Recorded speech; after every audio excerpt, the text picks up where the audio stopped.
Welcome everyone. Today we're going to discuss about another new sections about the fiscal policy and public sectors. This is very important because we need a good things in our public and the policy sectors. And if we can create more good policy in the COVID period, we can save more human beings and we can create more opportunity for the people. What is fiscal policy? What will we learn in this topic? So, how the federal government uses a discretionary fiscal policy to influence the economic performance. At present, every country need to influence the economic policy and economic performance of the society. What is discretionary fiscal policy? The changes in government spending or taxes to alter aggregate demand. For example, cutting taxes in 2019 to provide boost to spending. What is an expansionary fiscal policy? Increase government spending and cutting taxes to increase money supply in the economy to fight recessions.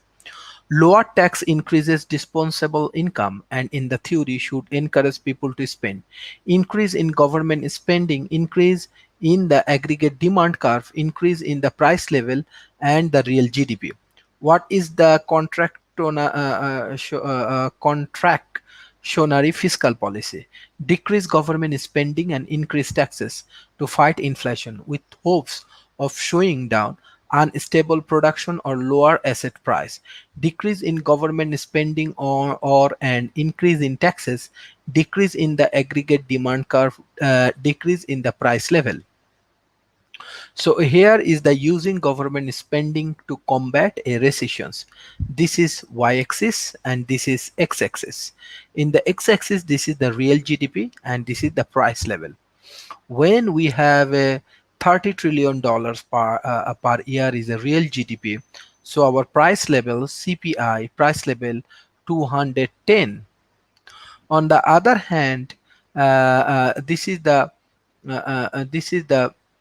S and this is the D, so demand and supply. On the same times in 215 when our price level, so our GDP is 14. So this is the using government spending to the combat recessions. So G is equals to P and GDP full employment demand curve moving to the right.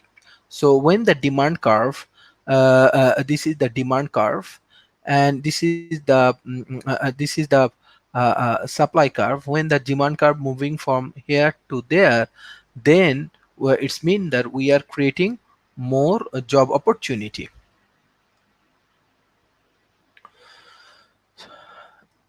So what is spending multiplier? Any changes in spending leads to a chain creation of more spending which caused a greater change in demand. How is spending multiplier calculated? The ratio of changes in real GDP to a change in any component of aggregate expenditure. What is marginal propensity to consume? MPC is the change in consumption resulting from a change in income. The spending multiplier formula: spending multiplier SM equals to IMPC, for example, with an MPC of 0.5. What is the spending multiplier? So if we focused on the how much will real GDP increase with an increase in government spending of $1,000 billion, so G multiplied by SM equals to I. So $1,000 billion multiplied by 2 equals to $2,000 billion. The spending multiply effect. There is a three component. One is round, let's say round 1 to 4. Another one is component of the total spending, and then now new consumption spending. Round 1, government is spending $1,000. Now number 2, consumption $500, $500 billion, and the consumption $250 billion. Number 4, consumption $125. All other rounds like consumption is a $125 billion, total $2000 billion. So what is tax multiplier? The change in a aggregate demand, total spending resulting from an initial change in taxes. What's its tax multiplier formula? TM equals to 1 minus spending multiplier. With a spending multiplier of 2, what is tax multiplier? 1 minus 2 equals to minus 1. How much does real GDP increase by with a cut in taxes of $1000 billion? Delta T multiplied by TM equals to Y, delta Y. So 1 multiplied by $1000 billion equals to $1000 billion. What is the conclusion? A tax cut has a smaller multiplier effect on a aggregate demand than an equal increase in government spending. Can fiscal policy be used to combat inflation? Yes. Fiscal policy involved the government changes tax and spending level in order to influence the level of aggregate demand. To reduce inflationary pressure, government can increase tax and reduce government spending that will reduce AD.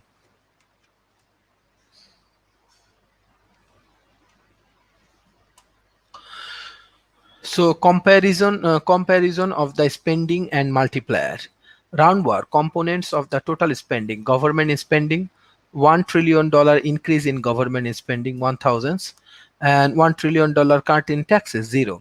So now round two, if we go to the round two, consumption will be $500 billion, and for round two it's a this thing. So total spending will be $2000 billion, trillion dollars, and for round two will be $1000 trillion. So here, if you want to understand the real GDP and the price level in 215 using the fiscal years, and here is a 220 using the fiscal years. So the real GDP is this, and from there we can find out the real GDP. From here to there it moves. To reduce inflationary P, research that the government C and increase tax and reduce government spending. This will reduce AD. AD move to left, AD to AD2 and E1 to E2. So what is an automatic stabilizer? Automatic stabilizer are designed to counter negative economic shocks or recessions. They can also be intended to combat inflation in normal operation. These policies take more money out of economy as taxes during period of rapid growth and high income. They put more money back into the economy in the form of government spending or taxes refund when economy actively slow or incomes fall. This has the intended purpose of it, uh, uh, cash in cash ongoing the economy for changes in the business cycle. So what are the example of automatic stabilizer? Transfer payment, unemployment compensations, welfare, tax collection. So increase in real GDP, tax collection increase and government transfer payment fall is a budget surplus of offset inflation. What is a budget surplus? A budget is which government revenue exceed government expenditure in a given time period. In economic expansions and the experience inflations, a budget surplus work to stabilize the economy. Here the tax increase in response to the increase in employment and income. At the same time, government expenditure fall as fewer individual receives unemployment compensations and other transfer payment. These changes work to lower the level of consumptions and the level of aggregate demand. Thus, the surplus work to stabilize the economy during the inflationary period. Decrease in real GDP, tax collection fall and government transfer payment increase, budget deflect offset recessions. So what is the budget defect? A budget is which government expenditures exceed government revenues in a given time period. Budget deficit can help to stabilize the economy. If the economy enters a recession, tax will fall as income and employment fall. At the same time, government spending will increase as people are given unemployment compensation and of other transfers such as welfare payment. Such changes in revenue and expenditures work to increase the deficit. At the same time, they also work to mitigate the decrease in disposable income that households are experiencing. The maintain consumptions at a high level and they help to maintain the level of aggregate demand and thereby soften the effect of recession. So this is the things, this is the real GDP and this is the government spending and taxes. So this is the T and this is G. So T is equal to surplus here this point when they intersect in the when GDP real GDP $14 trillion. So when this is Y budget defect and when this is 16 that time is a budget surplus.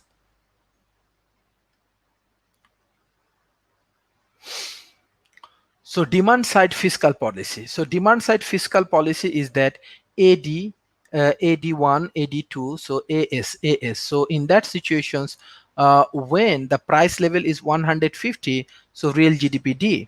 When price level is 200, real GDP 12. So in that particular situation, when it's moved from 150 to 200, this is the situations. This is the situations we can find. Keynesian demand side fiscal policy. So increase in government spending, decrease in the net taxes will result in more money in the economy, thus leading to the increase in the aggregate demand curve. Move right, E to E1, E2, E to E2.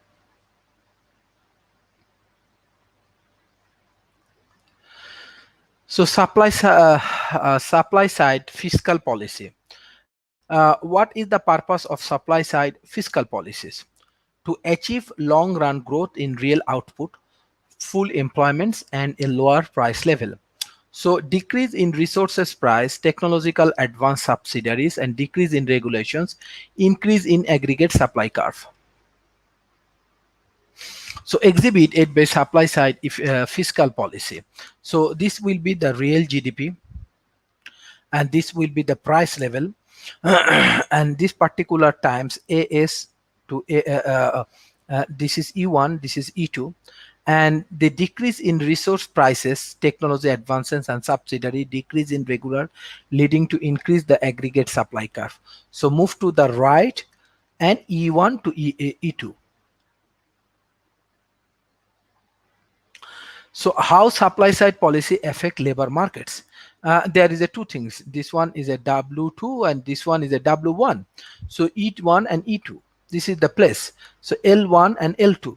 Lower income tax rate provide a short-term boost to the demand and the improve incentive for the people to work longer hours or take a new jobs because they get to the keep more of the money they earn.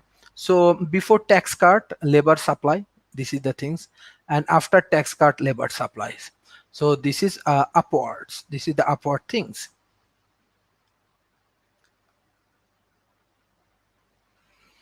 So what is the Laffer curve? A graph depicting the relationship between change in the tax rate and the total tax revenue.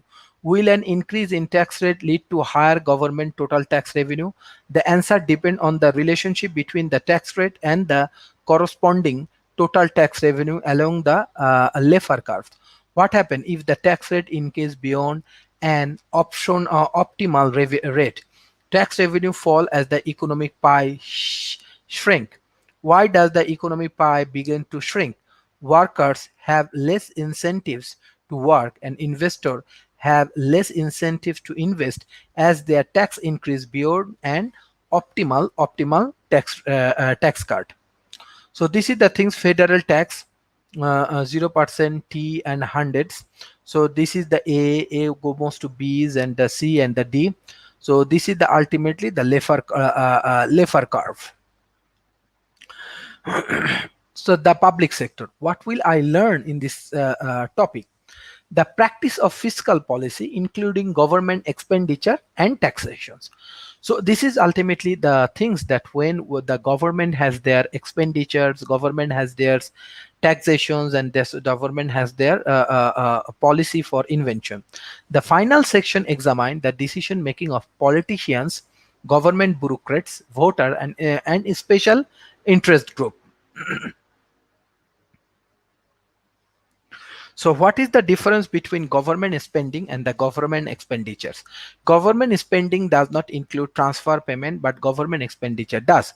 What is the dominant trend in federal government spending between 1970 and today? Since 1970, a category called income security that includes transfer payment has become about one half of the government expenditure. What are the largest source of revenue for the federal government? The largest source is individual income tax, and the second largest is social insurance tax. What are the two basic principles of taxes? Benefit receive, ability to pay. What is the benefit receive principle? Those who benefit from government expenditure show pay the taxes that financial that are benefit. For example, taxpayer who own or drive cars should pay more taxes that go towards road maintenance than taxpayers who do not own or use car. What is the ability to pay principle? Those who have higher income can afford to pay a greater proportion of their income in taxes, regardless of the benefit received. What is the progressive tax? A tax that charges a higher percentage of income as income increase. What is the regressive tax? A tax that charges a lower percentage of income as income increases. What is a flat tax? A tax that charges the same percentage of income regardless of the size of income.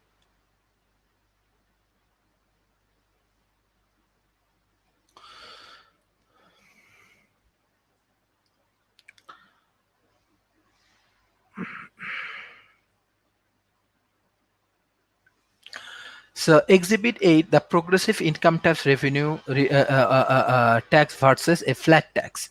So this is taxable income, and this is the federal government tax rate. So when you have $7,825, we have 10% tax. When we have 31,850, we have 15% tax. When we 7,100, we have 25%, and this is flat rate tax 17%. When we have 160,850, this is 28%. When you have 3,049 and 700, this is 35%. That time we have a flat tax, 17% flat rate tax. What is the public choice theory? The analysis of the government decision making process to allocate resources. What might government be inefficient in solving society problem? Majority rule problem, special interest effect, rational ignorance, bureaucratic if inefficiency, short-sightedness effect. What is benefit cost analysis? The comparison of the additional reward and the cost of an economic alternative. What is the basic rule of benefit cost analysis? A firm will produce additional unit as long as marginal benefit exceeds the marginal cost.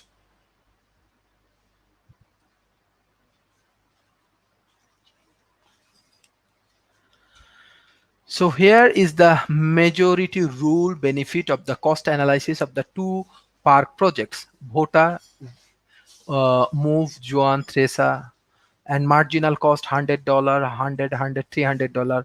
Marginal benefit 202. Vote will be passes. Marginal cost 100, 101, $300. Marginal benefit 90, 301, 90, $481. Vote no, no, no. So what is the major rule problem? Voting can lead to the rejections of the project with marginal benefit exceed marginal cost. Can majority rule lead to the inefficient solution? Yes, one person, one vote cannot measure the strength of voter performance as well as the market. What is the special interest group effect? Special interest group can create government support for programs with cost outweighing their benefit. Why can special interest voting be inefficient? A small group within the society can benefit while the whole society pays the cost. For example, labor union and business group. What is rational ignorance? The voter choice to remain uninformed because the marginal cost of obtaining information is higher than the marginal benefit from knowing it, such as general elections, where the profitability of any one vote changing the outcome is very small. What is bureaucratic inefficiency? The bureaucracy, government servant may become more powerful than elected officials. What is the short sightedness effect? Politicians usually favor those program projects that incur high benefit in current time, even though the total cost of such program projects over its lifetime exceed the overall benefit. For example, year before re-election, the government increased the education expenditure despite this negative effect on budget defeat the future year.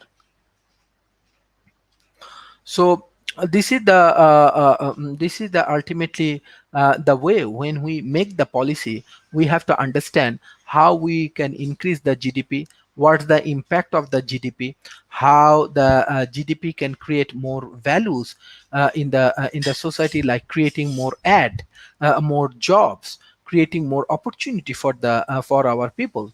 So when we have a lot more jobs, and when we have a lot more opportunity for creating these kind of things, then actually our economy survive. So in that particular situation, at the present situation, as the income flow and many more things is not working properly, in that situations we have to know that how our GDP work properly, and how we can go for the tax and the tax cut. On the other hand, how we can utilize this kind of taxes and our budget for creating more job opportunity. Example, when people has the more job opportunities, it's mean they will provide more taxes for to the governments, and when they provide more taxes to the government, that time ultimately we can create more opportunity, we can add more taxes, and this is the cycle. Our macro initiatives and the macroeconomics can move forward from one sectors to the another sectors. And most important thing is that policy making, that policy makings must need to be crystal clear and must need to be moderns. And most important thing is that when we develop the policy, we have to integrated the innovations, we have to integrated the policy making, we have to integrated the different different kind of flow, or different kind of things. And when we can integrated this kind of things, the major objective we will achieve, like if we have a innovations, if we have a like technological advancement, we have a proper employment opportunity, then our economy grows up, and then our economy move from one country to another place, then our economy can move from one place to another. And this is the way that we can enhance our efficiency, and we can enhance our productivity. So this is the ultimately the objective of the government, that they have to create a good governance, they have to create good policy, and they have to implement the proper tax policy, as well as they have to create more investment on technology, innovations, science and engineering. And by this way, economy will survive, and economy will get a very good impact. So this is ultimately the objective of school of talent economy, that how we can be more productive and how we can add more value for the society. So thank you very much. Especially I want to give thanks to the audience, Muhammad Sohail, Rana, Araf Mehraz, those who come up with the comments. So if you have any kind of questions, you can ask me, and you can directly communicate with me. And definitely when you communicate with me, I can add values for your questions, and by this way we can grow together. And any kind of case study, especially from any countries, you want to come up with different kind of case study, different kind of solutions on many things, we can create some interesting things, and by this way, hopefully we can grow together. Thank you very much. Thank you all.